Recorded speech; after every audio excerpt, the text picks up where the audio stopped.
here at Tabloid Organization of the Philippine Sports.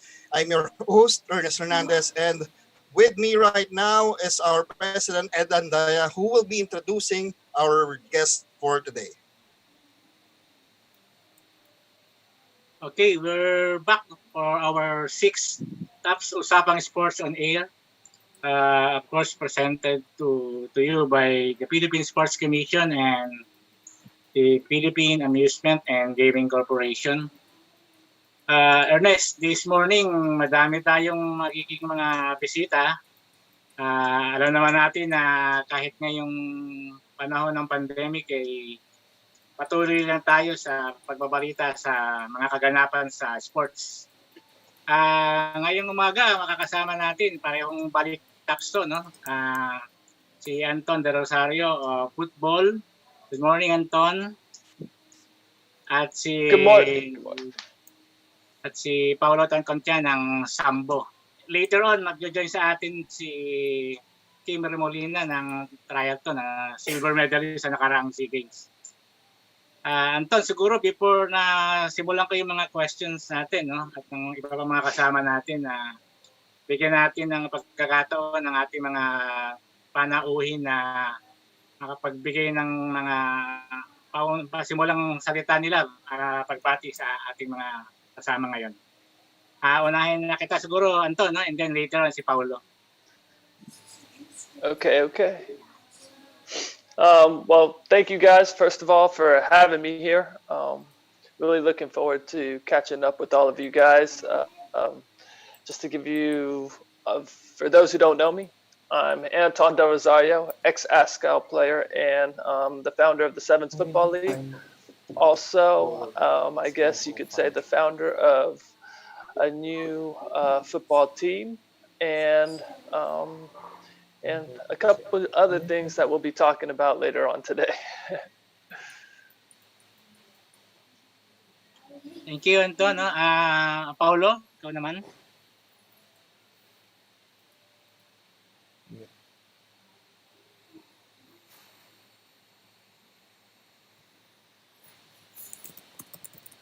Paolo, nakamute ka.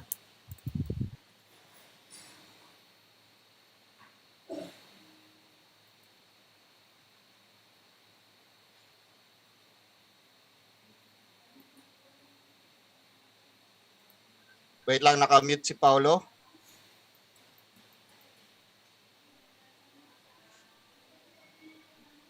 Yan, Paulo. Start talking now. Hello, good morning sa mga viewers natin.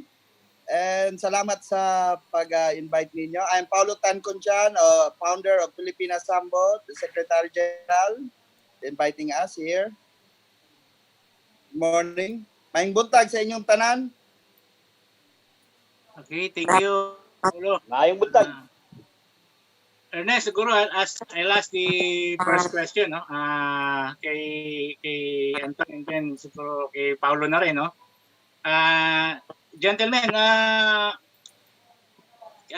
panahon na itong pandemic, can you give us an update sa mga sports natin kung ano yung mga ginagawang activities sa football, later on kay Paulo sa Sambo. Kung ano yung mga ginagawa natin mga activities during the pandemic, nag-struggle dito sa situation. Ano ginagawa para mag-cope yung mga athletes natin dito sa pandemic natin para panatili yung physical and athletes nyo. I'll start with you, Anton, and then the same question kay Paulo. Okay. So, guys, everybody knows that football, community level football and all sports are put on hold right now. So we've had to sort of pivot our way and focus on some digital, digital platforms to be able to keep our community busy, keep our community engaged. And the things we came up with through our team of the Sevens Football League, we started with the EFL, which is an esports FIFA league. So We have a FIFA league that we've been running for about 2.5 months now. We run pretty much one tournament a week, um, and we've done it for 8 weeks. We are on our ninth week this week, and the ninth week we are taking the champions of our previous 8 weeks, and we're sticking them all into a championship cup to figure out who the best one is in FIFA in our tournament. This is our EFL, is what it's called. And right now, I think we have our finalists, which is Jarell Aristarenas and Habib. I'm not sure his last name. Uh, we got GoPro to come on board as a sponsor, so a big shout out to them for still supporting, even though we know the difficult times we're facing right now. So we have the EFL ongoing. And another thing that we came up with through our development officer, Miguel Alegre, he figured, all of us are going through this hard time right now. So why not help out other football entrepreneurs? So we've started something called the Off Pitch Marketplace, where we create free content to reach out to our community to help these businesses sort of promote themselves and promote their products. So we try to help them get the word out to the football community, because as football players, we want to support people who are trying to do things and, well, could be having a hard time doing them through this pandemic. Through all of this, even though there's a lot of adversity, we do have a lot of positivity, because we feel that anything that we can do to try and help the people is what we'll be trying to do over here. Thank you, Anton. Siguro I'll ask the same question kay Paolo, no? You're in Davao, pero I'm sure very busy kayo para ma-maintain niyo yung mga activities ng mga atleta natin dyan, lalo na yung mga nasa national team. Paano ba ang mga ginagawa niyo para ma-maintain natin itong na busy itong mga atleta natin ngayong new normal sa sports?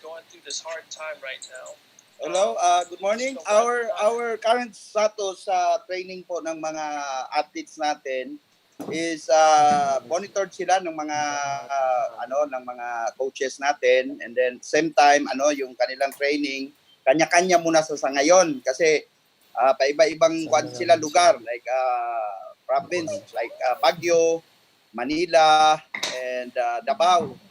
So yung iba naman sa ngayon training abroad like UAE, sa Dubai, and also in Las Vegas. So nandoon yung mga combat players natin ngayon, nag-training sila. At the same time, yung training nila, inaano nila yung kina-comply namin yung IATF guidelines na binigay ng PSC, at the same time yung sa government natin. So medyo medyo limited yung ginagawa naming training. Wala munang sparring, more focus on our techniques, kung paano yung mga basic technique, binabalikan namin yung importante talaga na yung mahasa nila yung kanilang basic techniques. At the same time, yung mga kasi yung iba kasi they are professional MMA fighter. So yung iba may sariling gym, may sarili silang coaches, nandoon din nagte-training din sila sa kanila kanya-kanyang mga gyms po. So sa ngayon yun lang po muna. And of course yung online training po, regular din po silang nag-online training po. Paulo, I remember meron dapat kayong schedule na international competition tong Asian Indoor and Martial Arts Games, no? Ano ba nangyari dito? Tapos po nito, pero meron bang binigay na uling schedule na kung kailan gagawin? Paano ang paghahanda na ginagawa nyo given the situation na may pandemic? Actually, may bago kaming update doon sa regarding the IMAG competition. Mag-host po is yung Thailand, and I heard na yung Thailand naman is cleared na po sa COVID. So, next year pa po ito, sir, sa May 20 pa po, May 21. So, may time pa. So, yun ang pinaghahandaan namin. Prepare kami doon para doon sa IMAG. And ano ito, maraming mga categories, most of the categories are combat sambo, especially doon sa mga babae. So we need to train mga female sambo players para mas malaking chance din. Of course, meron naman tayong magaling ng female players sa sports sambo yon. But sa combat, yung sawag na combat, yung may suntok at saka sipa, so kailangan pa nating ihasa pa lalo. We have our female fighter also, Olympian, si Marian Mariano. Siya dati lalaro diyan sa Wushu Sanda po. Okay, thank you, Paulo. Ernest, siguro bigyan natin ng pagkakataon yung ibang mga kasama muna natin. I'll ask another question later on. Thank you. Okay, sir. And first question is coming from Edwin Rolyon of Balita. Sir Edwin? Yes. Good morning, mga kataps sa ating mga guests. First question ko kay Anton. Anton, nung during the time mo, talagang mataas yung hype ng football dito sa Pilipinas . Actually, pati wife ko naging fan mo . So when you retired, then the young husband's brother also left the Ascals. Medyo talagang parang instead of lalong lumakas yung football, parang nagkaroon ng decline in terms of audience, in terms of Filipino acceptance. So, sa tingin mo, Anton, ano yung dapat gawin pa para hindi man maibalik yung dating hype ng football during the Ascal days ninyo ng Young Husbands? Ano pa ang dapat gawin sa palagay mo? Well, yeah. So, looking at football, right? And seeing how the progress has been the last 10 years. Almost exactly 10 years ago was when the Ascals sort of blew up. We had the Miracle of Hanoi, and then football started to become a bit more popular come 2010, 2011, right? Over those past years, we saw a nice boom of football, but then we also saw the decline of that boom. Now looking at it from the outsider's point of view, because I was in the sport the whole time playing, we have to look at it as creating a foundation to create sustainability in the sport. I think that's something that we actually flawed on, and we did not look to create a good foundation for a community, bringing all of the football people and football supporters and football fans together across the country, right? So this is where we want to be able to turn that around. When it comes down to the PFL, that is our professional league here, and we need that to become popular again, to be able to create more children to aspire to be professionals in this country. So a lot of focus should now be on the PFL to become a successful, sustainable league where kids from the collegiate level would be able to look forward to playing in the next level, right? So when it comes down to it, a lot of focus, I believe, should be on the youth side of, I guess, building them to become the idols of the future, okay? This takes me back to something that I wanted to announce, which was I've been asked by the PFL to put in a team. We are going through the process right now to trying to get a license. But we do have a very good lineup of players willing to play for the team. But our team will be focused on taking in and introducing a youth side to be able to show that we want to look towards the future. And instead of focusing on just winning, we want to create something sustainable where we get the supporters and the fans behind our team and we have them push us to be competitive.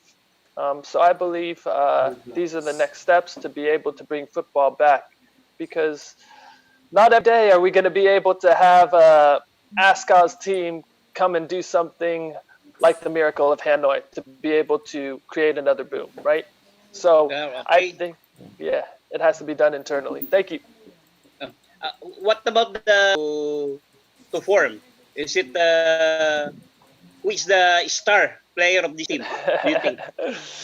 um, these teams, sorry, excuse my dog over here. With my team, you guys will be kind of shocked as to who is looking to get involved. Yet, as we are planning a rollout of player reveals to the public, we have some exos there, um, and then a few youth guys and players who have the experience and can be very, I guess, very influential on the youth who will be joining our team, which is really what we want to do. That'll really be our main focus, where the youth will be able to have this opportunity to play with these